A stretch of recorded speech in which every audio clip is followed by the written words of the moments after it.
this Saturday, the undisputed heavyweight title is on the line as Usyk takes on Dubois. So let's get a look ahead to the fight now with DAZN. Big fight preview on talkSPORT with DAZN.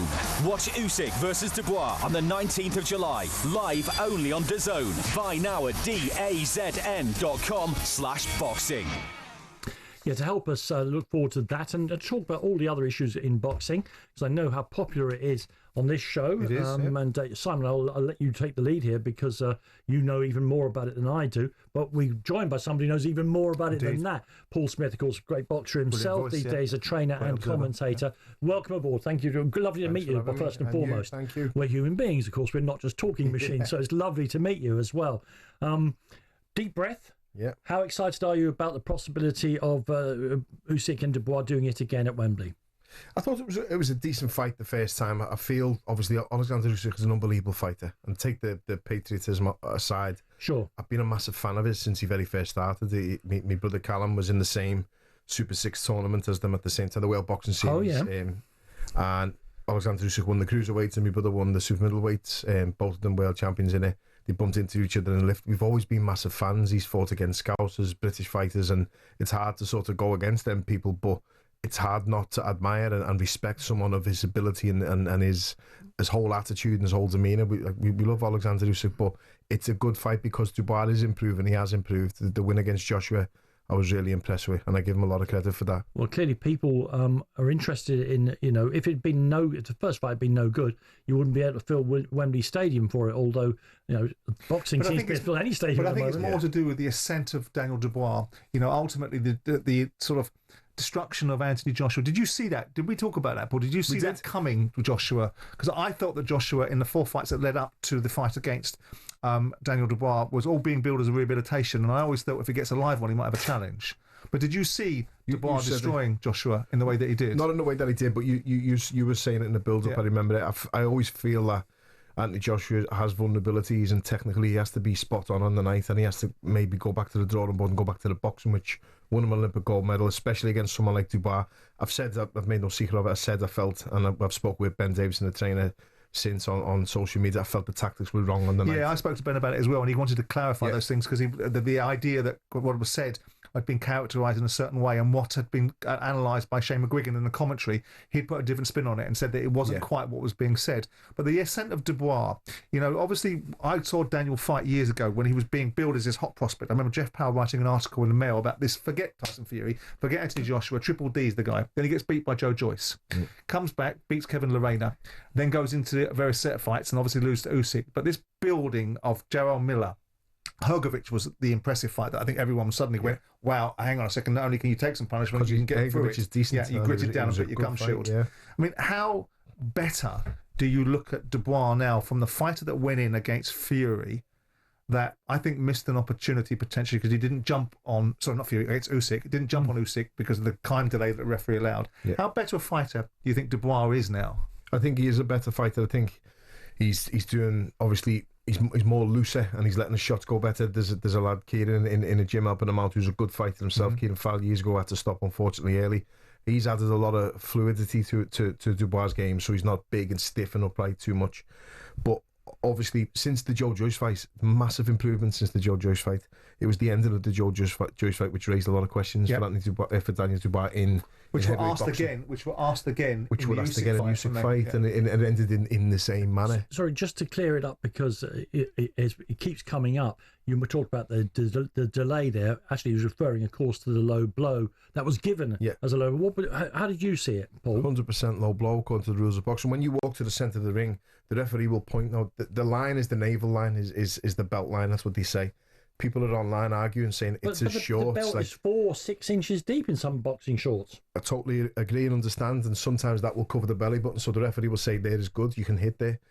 Usyk's short, you can see his belly button. Both when the fighters are together, when he's boxing later on, he's a southpaw, you can see the actual nail, the belly button. So anything therefore on the belt line, touching anywhere on his short is a foul. Did you see that as a foul? I didn't. I felt it was a legitimate shot. I'm going to obviously bow to greater knowledge of the fighter. Derek Chisora, unbelievable fighter. Carl Frampton thinks it was a clean shot. He did. I totally respect it. Derek Chisora said on Monday that he felt it was a low blow. The question for me wasn't necessarily. I still think that, irrespective of a low blow, if Usyk was made to get up, right, and the referee had said get up, right, he'd still found a way to navigate himself around. So a lot of currency is being made about this low blow and how much damage he did to Usyk, and how Usyk was allowed to get out of jail. I think Usyk would have made himself scarce around the ring. That's his number one skill. He solves problems in the ring, doesn't he? Sure, he creates problems. Russ Amber tells me a story. He raps Usyk's hand and he's in camp with him. He tells me a story about Usyk. He said, this guy puts his head underwater and has arms and rests on the water for 3 minutes. And then he has 1 minute rest and he does it for 12 rounds. He said, you're trying to get into this man's head and beat him mentally. Mentally, he's one of the strongest people you will ever meet, and that is a big factor in this fight, as well as the ability. The ability levels are scary. But back to the low blow, what we were talking about. I keep seeing people on Twitter or X, whatever it's called now, and they're like saying it wasn't actually in the privates. You get caught in with your bladder or your groin, it's called a groin guard. It's not called a protecting. But the reasons why it's running again is because Don Charles's son have made it a big thing. They're trying to get into Usyk's head. They're trying to get Usyk at it a little bit because nothing ever seems to worry him. Nothing ever seems to get him at it. But he has had a few nibbles at it, hasn't he? He's had a few reactions to it. Do you see this as something that's going to aggravate, antagonise, and perhaps take him off his game? I don't. But I don't think so. Let's have respect on Charles massively. He's a lovely fella. He's a really nice man. He's been around the game for a long time as well. I think his son getting involved with that is probably not Don's style as such, but by all means, let it happen, because anything that you can do to try and get into Usyk's head. Listen, as I've heard stories in the past, he's standing on the front line with a machine gun, and he's got Fury standing on the ring shouting at him as if he's going to intimidate. Like, there's probably not a person in boxing that would intimidate Usyk, but size-wise, stature-wise, strength, power, fitness, it all lies with Dubois at the moment in this fight, and that's what makes the fight interesting. Of course, and we know that, Usyk has been, in my experience, the most remarkable champion. There have been all kinds of brilliant people, but since Muhammad Ali, in some ways, you just look at him and you think, how can you beat? But of course, time catches up eventually with everyone. Otherwise, people would still be boxing in their 60s, wouldn't they? Yeah. It's very, very interesting. I want you to know, Paul, just what a brilliant boxing expert you're dealing now with me, because of course, if Dubois wins, he'll become the first Briton to hold all the titles, undisputed titles, since Lennox Lewis. Many years ago, I had a show on BBC with John Inverdale, and Lennox Lewis had just won the Olympic title. In he comes to the studio to talk about turning professional. We had a lovely 15-20 minutes with Lennox Lewis. Yes, you're great. You won the. At that point, he was Canadian. We knew he was going to do, and all the rest. You're great. Blah blah blah. We'll probably be world champion. He left the studio. We both went, nah, too small. And we made our minds up straight. Nah, and too small. He was considered a big fella for the heavyweights of that generation as well, wasn't he? He was big, obviously. Great boxer. Compared to nowadays, not so much, but he was. I think I'm going to be a good omen, because I went to the two fights. The ridiculous, obscene draw that was given at Madison Square Garden with Evander Holyfield, and the second fight, which was held in Los Angeles, which Lennox, I think, lost to Evander Holyfield, but they gave him the nod, and that's where he became the three-belt champion. When you look at Usyk, the orthodoxy will tell us, Danny, and I think Paul will go with this as well, that there's nothing to suggest that there's any answer to this question besides Usyk, because Usyk's beaten Fury, he's beaten Joshua, he's beaten everybody. But our minds are trained to think about him as unbeatable now. But the question is now, is there anything to indicate that the two wars that he had with Fury, in the same way that Deontay Wilder had a trilogy with Fury, and then we saw him come back, and this is not Deontay Wilder anymore, this is not the same fighter, is there any indication in your mind that could lend itself to the case that Usyk is going to be the victim of Father Time, and ultimately is going to catch up with him? For me, in no. this fight. For me, no, and no disrespect to Tyson Fury at all, but I felt he was okay in them fights. Usyk. Right. I felt it wasn't like when Fury was beating Wilder. That took a lot out of Wilder, the way Fury beat him, and those fights were really, really tough fights. I just think I think age hasn't and probably won't catch up with Usyk at the moment. But listen, I've been wrong a million times. We'll be wrong again, and this is what makes boxing, especially heavyweight boxing. You get it on that chin, you go in, and that I feel is. I think Dubois has one chance of winning the fight, and it will be by knockout. I don't think he's going to outbox him for 12 rounds. I think Usyk has several ways that he can win the fight, and he's already stopped him. He's already knocked him out. He's already beat him in a huge fight, albeit not this version of Daniel Dubois, who has improved. Listen, I want to take a quick break, and when we come back, we'll hear from both fighters, however briefly. We hope to talk to them tomorrow in greater depth. We'll continue to analyse what might happen on Saturday night, including I want to talk to you about getting boxers to deal with the occasion. Because even if you're Oleksandr Usyk, these huge stadiums, all the rest of it, it is very different from when you're an amateur fighting in front of 5 people. We'll talk more with Paul Smith very, very soon here on talkSPORT. Big fight preview on talkSPORT with DAZN. Watch Usyk versus Dubois on the 19th of July, live only on DAZN. Buy now at dazn.com/boxing. Yeah, you're listening to me, Danny Kelly, and Simon Jordan. As I say, not just my old friend, but my old broadcasting spar. Thing is, Paul Smith, that since we got split up, he started to win a load of awards. Make of that what you want. We're lucky, though, that even to Simon's incredible knowledge of boxing, we're adding that of Paul Smith. And I'm looking forward still to Saturday night's tear-up between Oleksandr Usyk and Daniel Dubois. Let's hear from the two fighters, albeit very brief. We hope to hear from them in person and much a greater length when we get to Wembley Stadium tomorrow for the press conferences. Here is Gareth A. Davis talking to Daniel Dubois, talking about looking to be a savage and perhaps achieve destiny. Just be a savage in there, and we'll talk about it after it's done. But just be a savage, bring chaos. Do you think you have got under his skin, or you're going to get under his skin? I'm going to get under his skin with these punches, with these bombs I'm going to be throwing. So, yeah.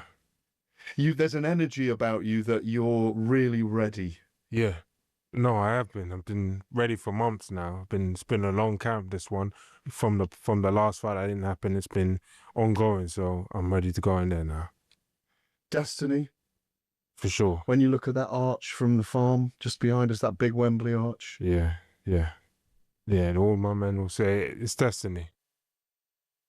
Look, I wouldn't get into a boxing ring for love nor the kind of money that they pull down. They're not like interviewing other sportsmen. They have to say positive things because otherwise your mind wouldn't allow you to go through those ropes. Let's hear from the champion, Oleksandr Usyk, also talking to Gareth, and he says he's prepared for the full length of the fight. I prepare every time on 12th round because we with my coach, with my team, we prepare 12th round. But if I have chance, I do it.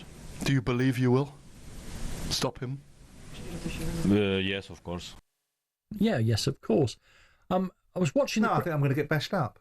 No, I'd definitely lose. Don't worry about that. I was watching the cricket the other day, in a brilliant test match at Lord's, and I was almost surprised to hear Stuart Broad, the legendary England bowler who's only just retired, saying that the crowd, because the crowd were really into the match as it happened, the crowd, you don't hear them when you're playing. He's saying that you lock them out because you've got to do your bowling or your batting. I was surprised because that 35,000 people making a noise while you're trying to do something is an interesting thing to try and lock out. I'm asking this. I'm talking about this, Paul, because boxers, I don't know how will the trainers go about, particularly with Dubois. There'll be, goodness, how many people are going to be? What's this? 90,000 people. Now that is an occasion in your life, whether you like to admit it or not. How will they go about making sure that he is focused on that? 25 square meters, whatever it is. It's strange when you're in there. It's a cacophony of noise, but you only hear specific voices. It's the strangest thing going on. It's just, but maybe that's just from when you're a kid and when you start boxing, you listen to your coach. But it just becomes a bit of a blur, and you hear the odd little thing now and then. And sometimes you wish you didn't, because sometimes you hear the wrong voices. You'll hear someone shouting nonsense, and you'll listen to it, and it creeps in. And you've got to just stay focused on what you're doing. But they will have a game plan. They'll have plan A. They'll have plan B. They should have plan A, plan B, possibly even plan C. Usyk will come out. He'll try and take the centre of the ring. If Dubois comes head on, he may try and elect for the back foot and try and move and try and tire Dubois out, which is what I felt AJ maybe should have done. But it all changes when a decent shot lands, as you know. Going to the crowd, I mean, you fought Arthur Abraham in Germany, didn't you? And so he knows what he's talking about in terms of environments are concerned. But you look at Daniel Dubois walking into the first fight, and I keep making this point. Anthony Joshua was there to be crowned. 96,000 people were in that environment to see Anthony Joshua being crowned. Daniel Dubois wasn't fazed in the slightest by that. In fact, it probably inspired him. Interestingly, Derek Chisora talked the other day about his fight with Usyk. And Chisora was being used as a blueprint. People say that the way that Chisora fought Usyk, gave him his hardest fight. Even Usyk himself said it's the hardest fight I've had. He's a Brit basher, and ultimately Chisora was the hardest one. Chisora was saying to me, I fought him during COVID. If I hadn't fought him during COVID, I'd have had a crowd, and if I'd have had a crowd, I'd have won. Wow. And that was his perspective. But I don't think the crowd's going to be predominantly Daniel Dubois, but it's also going to be a large Ukrainian contingent because he is revered and he is respected and he is admired. For very good reasons. And so I think you'll find that neither one of them are going to be fazed by the event, are they? It's another thing in Dubois' favour. I was at the first fight in Wrocław in Poland. I managed Ziad Al-Muth, the Saudi fighter. He was on the undercard, and I watched it, and you couldn't believe how many Ukrainians were there, obviously because it's very near to Let me ask you a different question about the crowd. The officials and the referee, how much are they affected by? Because there was an argument to suggest that the nature of what the referee allowed Usyk to do, ignored the fact that we disagree on the principle of a low blow, but the referee and the crowd and the partisan nature of the crowd that was in support of Usyk in that fight, do you believe that plays a part? Because we've seen the Josh Taylor, Jack Catchell situation a while ago in Scotland. Do you think it plays a part with 90,000 fans or 60,000 fans being pro-Daniel? I've said this for a long time about the crowd with judges and referees, but also the commentary team. I used to commentate for different broadcasts, and I'm sitting there, and what we're saying, this judge, you can hear it. This judge's card similar to ours. That's absolutely nuts. Whether you're influencing him subconsciously or whether he knows it, but biased, and he's listening and he's thinking, I agree with that, so that round's going to them. You just never know, but sometimes you need a little bit of extra. Well, I've sat there scoring fights when I've been commentating. I'm thinking, I've got this wrong here. It was Luke Campbell and Mendy, and I had Mendy winning most rounds. I'm thinking, I might be having a howler here. And I text my brother Liam later on, have you got this? And he put, Mendy's winning easy. And I was a bit relieved because you just don't know when you've got. So judging is very hard to do. So you will and can be influenced by a crowd. In some fights, it looks absolutely. And referees certainly can when the crowd start getting on the referee's back, especially like football or the sports you see it. But in boxing for sure. How do you see, is the only opportunity Daniel has to win this fight is to knock him out? And is that opportunity only going to be available to him early in the fight? And the further it goes into the fight, into the championship rounds or down the stretch, that Usyk takes over, or do you see it differently? No, I see it like that. I don't think his only chance is early. I think his only chance to win is by knockouts. I cannot see him outboxing Oleksandr Usyk over 12 rounds unless he gets a couple of knockdowns here or there, and it's a rough night for Oleksandr Usyk. But with that power, you do carry that late, but also the size of Dubois, we keep saying it as a compliment and as a plus. The size also is a lot of lactic acid will kick in once he's carrying that big frame, and the size of him through this fight. So the power and the speed, more importantly, probably will fade as the fight goes later on. And don't forget, Oleksandr Usyk will make him work really hard without Dubois realising it. And also there's still the risk, in my opinion, that Dubois could come out and start in third, fourth gear from the start due to a bit of nerves, which is totally understandable. The crowd, the event, the opponent again who's beat you already. It's a big ask. Simon's probably wondering if I'm ill because I'm speaking so little. But when I'm in the presence of a real expert, I know when to zip it and listen rather than just talk. Normally, Simon, because I think I know far more than the person talking, and just keep going. Paul, the questions are leapfrogging one over another. You talk about the occasion. Yeah. Talk to me about this is a huge commercial event, and so obviously it has to be show business. I get that. Yeah. Talk to me about these ring entries, ring walks, whatever you want to talk them, taking up 4, 5, 6 minutes between the dressing room, which is sacred, and the ring, which is a separate experience. Do coaches like this whole thing of having to have the fighter walk in? Does the fighters enjoy it? Me as a fighter, I hated it. My brother Liam loves it, but me as a fighter, I love ring entrances. I think it's great. I think that's the little bit of entertainment or razzmatazz what you get. I had my music picked up before I even had my first pro fight. I listened to songs. I think I'd have loved to have had a ring walk to that because the hairs on my arms stand up when I listen to it still. Or songs that motivate you. I wish we'd known that. We'd have had it on for you as you came into the studio. How challenging is it, Paul, being the fighter waiting? Absolutely. So you come out first, and you're sat in the ring and you're waiting. Stood in the ring, yeah, it's tough. Now, I've seen coaches get the pads out and do a bit of pads. We saw famously, obviously, Steve Collins get the headphones on with his hypnotist in. And it was brilliant what he did because he won and he blocked all that out. But speaking of Chris Eubank, I've never seen entrances like his in my life. And the hairs on your neck stand up, on your arms stand up when you listen to Tina Turner because it just reminds me of when I was a kid watching that entrance. The ring entrance is great, but also it could break you and it can make you or break you. Yeah. It's a strange one. You know the fight's happening. You've got 12 weeks to train for it. Every morning when you wake up, your stomach will turn because you know that fight's going to happen. It doesn't make you any less of a fighter. We all have nerves. We all have fear. We all have anxiousness about the fight coming, but you have to deal with it. And the one who deals with it best is usually the one. Who's in first? Do we know? It's got to. Challenger has to be first. They're both champions. It's got to be Dubois, I think. Dubois got the IBF, because he's got the other 3 belts, hasn't he? Usyk's got all the other 3. He's the number 1. It's Usyk, Dubois, he's the A side. So I imagine. Listen, they could have a coin toss. They saw it the other night with Katie Taylor. Dubois walked into Wembley with Anthony Joshua, and you saw the difference in the ring entrance. There's lots been discussed about Joshua's entrance. And Joshua was considered to be out of sorts because he arrived late at the event. But when we walked in, he looked like a man walking to the gallows, which is surprising to all of us. Whereas Dubois was punching the gloves and ready to go. And I think he'll be the same. Yeah. I think it'll be precisely the same. Do you see it this way, Paul? That in order for Daniel Dubois to win, because I'm picking Dubois to win, and I often pick with my heart what I want to happen rather than my head. Right? But I still think he's got a significant chance. Do you think it's a version of the situation where Usyk's got to be 3 or 4% off and Dubois is his best night? Is that how you see it, as being an outcome in favour of Dubois? Probably, but it's heavyweight boxing and it can happen. They could come together to try. Usyk could try and throw a shot early on and Dubois land one first and knocks him out or catches him and stump. I said Sunday morning I think Usyk will win and win relatively well, but I wouldn't be surprised if Dubois knocks him out because he hits so hard. We got so much more to talk about, both this and your brothers and stuff. Please stay with us for another 15 minutes. Of course, there's live commentary. I'll give you all the details about that here on talkSPORT of the big fight. Meanwhile, you're listening to Kelly and Jordan on talkSPORT with Selco Builders Warehouse. It's where the trade go.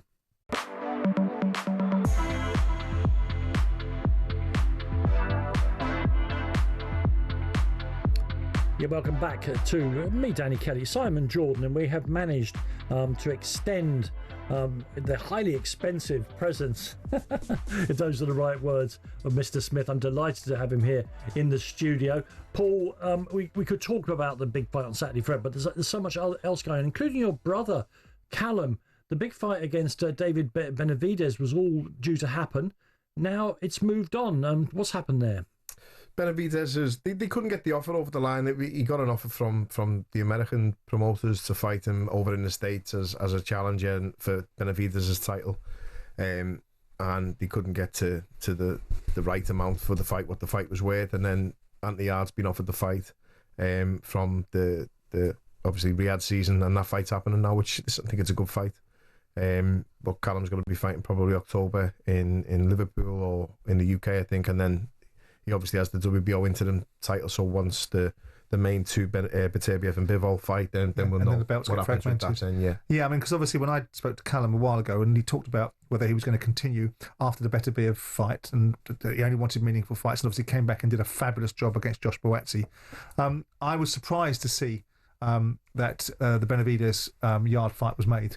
When you look at that fight, I mean, how do you see it? I mean, Benavidez, to me, it was avoided by Canelo.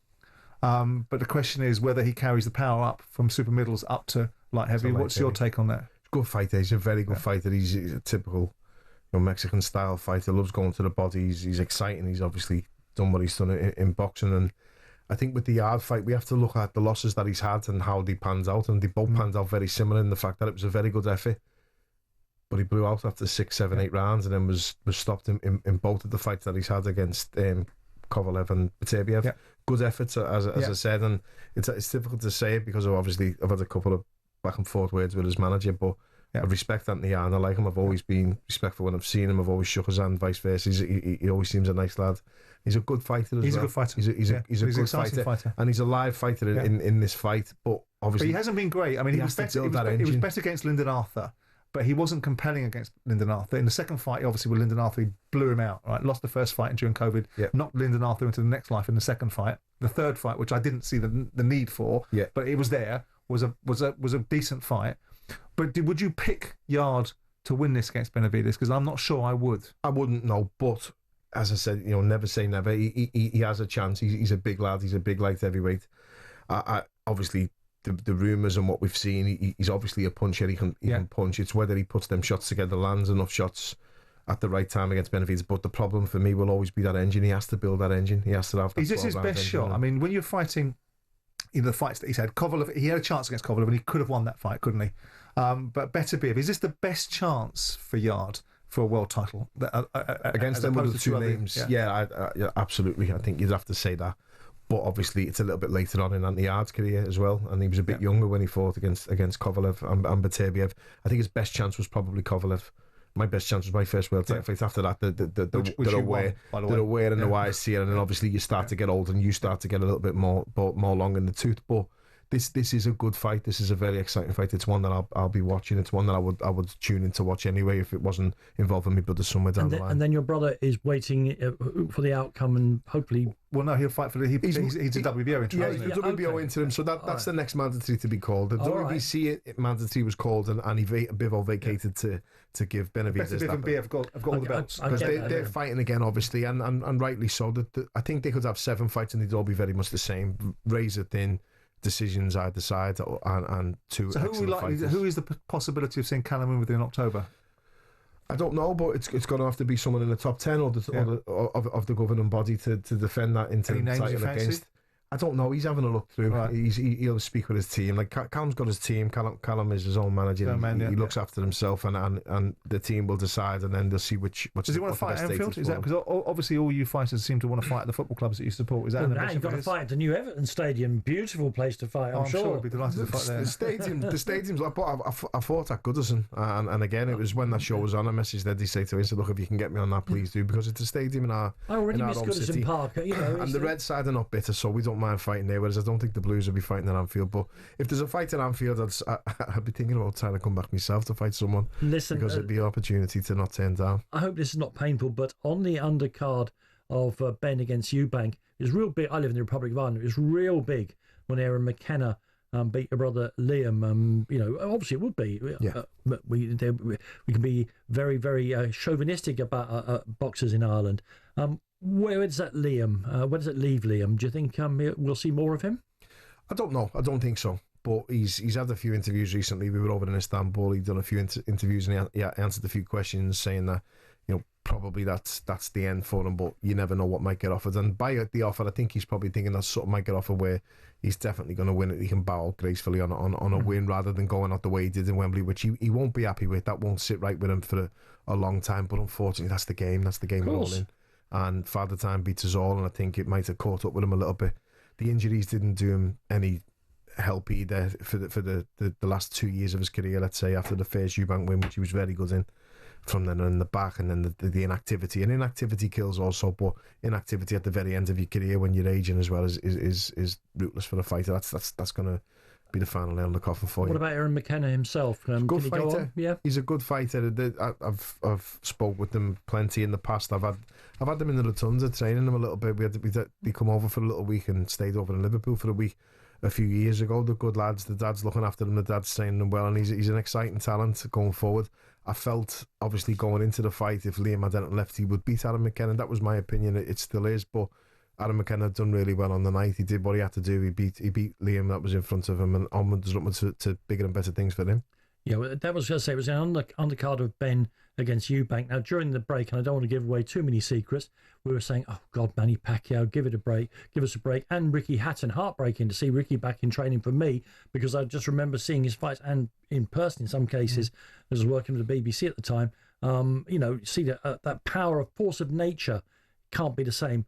But Ben and Eubank was such a good fight. Are you happy for them to be rematching? I said to you, didn't I think we were talking? Simon asked me about it, and I said I'd see it again. I thought it was a good fight, and that's what you're always going to get. If you get two fighters who are pretty evenly matched, you're going to get a good fight. It doesn't really matter what the level is. The level of the event, the magnitude of the event, is because obviously what the fathers did in the sport, and the fact that the public still sort of love, like myself, a little bit of nostalgia, and we all bought into it, and it filled Spurs ground, it filled the stadium out, and it was an unbelievable atmosphere on the night. So I would like to see that again. I think it would be pretty much the same result, but obviously it was a very entertaining fight, and you just never know what might happen, because I didn't think Eubank could be hurt by Ben, but he was caught a couple of times, and maybe, as you say, Father Time has a little say in that. So it makes the fight interesting. It's your fault. You're so good at this stuff. I've got about 1,000 questions I've got to ask you, because I think we're supposed to leave some of them out. We had Frank Warren on the show yesterday, or you did. Yeah. What about Hamza Sheeraz? What do you think about the way that? Where's he going now? He's an unbelievable fighter. He's really good, and I thought he was very, very good in his fight last weekend. Showing good improvements with Andy Lee. You can see a little bit of the style keeping in what Andy Lee trains, teaches, and he's passing on obviously all the Kronk stuff from the great Emmanuel Stewart. I think it was a really good win for him. against a good fighter who has a very good reputation, Berlanga. I've never really been or seen the stuff that a lot of other people do with Berlanga. I think he's been a little bit overrated in his time, but he's certainly a live fighter, and Hamza Sheeraz did really well to get him out of there in the style and the fashion that he did. I heard you two talking as well. There's some talk about Hamza taking on the winner of Canelo. Yeah, that's what Frank Crawford. was saying. I mean, he's in the right weight class now, isn't he? Yeah. I mean, that's a leap, though, is it? Well, not. Yeah, I mean, with the argument that Canelo is in decline will be seen perhaps in the fight against Crawford. We saw him against William Skell. William Skell didn't come to fight, did he? So he made it more difficult than perhaps it needed to be. That's what I was going to say. Then he's got a better chance than William Skell, hasn't he? That's how you have to look at it. But I think now that Hamza's landed in super middleweight, because I was disappointed with Hamza against Carlos Adames. I expected him to win that fight, and I know that the broken hand became an excuse. But up until the point where he broke his hand, he still wasn't at that level that we expected him to be. I think the weight might have been him as well. I think the weight will have been him. He's a big lad. He's got a huge frame. Yeah. He's certainly big enough to go up to light heavyweight. You know, and one of them. My brother Callum used to always get told out of super middle, you'll end up light heavy. I think we could see Hamza up there with his frame. I'm laughing because it's like it's 2000 and where are we now? 25. It's like 2015 with Canelo fighting Terence Crawford. You disagree about who's going to win that between the two veterans? Is that right? I have myself and Spencer have gone down the pathway of thinking that Crawford... he's bringing in Spencer now. Well, because I think I need some currency from guys actually being in a ring. Arguing against someone's been in the ring is a fool's errand, isn't it? Absolutely. Yeah, but I've got some currency in the fact that Spencer Oliver agrees with me, although Spencer and I pick very few winners. I just feel that Crawford has got the ability to be able to navigate his way around Canelo, but Paul will say Canelo's big in the ring, big at the size. It's a big ask. But you're right in what you're saying, and I do think Canelo with the size, but it's only the size that will come into factor, I think, because ability-wise, they're both on exactly the same level. Crawford's unbelievable, and he's one of the best to do it. He's one of the best of this generation, as he's proven so by being undisputed champion twice, and this possibly could be a third. And I think just the fact that he's jumping up to that weight, I think that will go against him. But again, as I said, I've been wrong plenty of times, and it's a very close fight. Because we saw Canelo, talking about going up to the heavyweights and then getting stopped in his tracks at light heavy by Bivol. Yeah. And it as Father Time kicked him at Canelo, that's what we'll find out in September. Paul, it's been an absolute joy, an absolute treat to have you here. Thank you. Thank you very much for bringing us your expertise and personality, and for not mentioning Liverpool Football Club too many times, because I can see you're still floating on air about that. Let me remind you that it is this Saturday. talkSPORT brings you live commentary of the undisputed world heavyweight title fight between Oleksandr Usyk and Daniel Dubois from Wembley Stadium. British heavyweight Dave Allen will be part of our expert boxing team.